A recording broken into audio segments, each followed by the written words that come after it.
Yo mga kap, welcome back. Naku, maraming salamat at magandang umaga, hapon, gabi. Maganda po kayo lahat. Alam ko masaklap at hindi po maganda ang gabi ng lahat.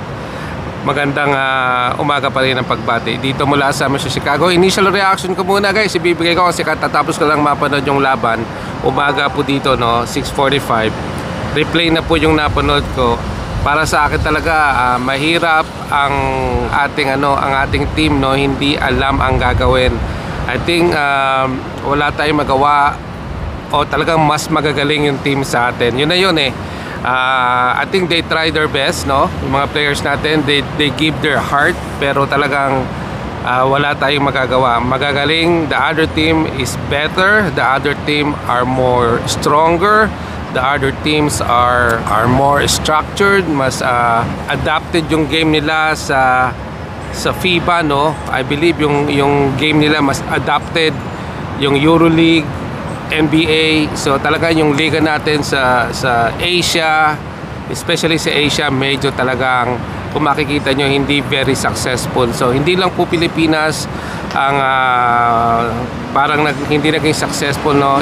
Yung ibang Asian countries din po ay hindi po talaga nakaagwanta pagdating po dito sa FIBA World Cup. So makikita nyo kung nasaan ang magagandang liga, no? Nasa South America, North America, nasa Europe ang magagaling na liga. At pagdating po sa Asia talaga, marami pa tayong kakaining bigas para talaga magkaroon ng laban, magandang laban. Meron tayong mga moments of success pero hindi natin masustain mga players natin, no?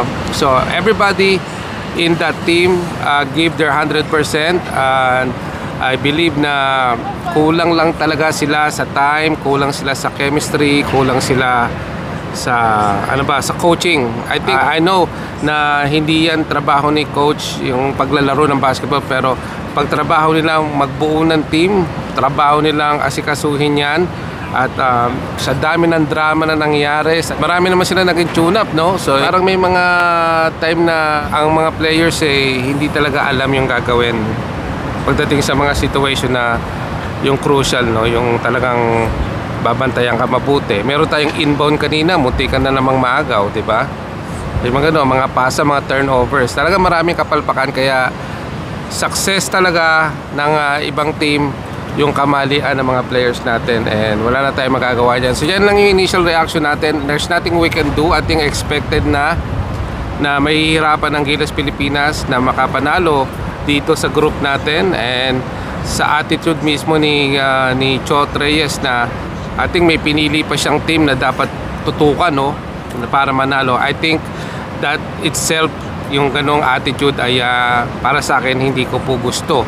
Either baka nagustuhan nyo, pero ako yung mag-focus siya sa team na dapat nilang mapanalunan ay para sa akin hindi po maganda. Kaya ayan po mga kap, salamat po.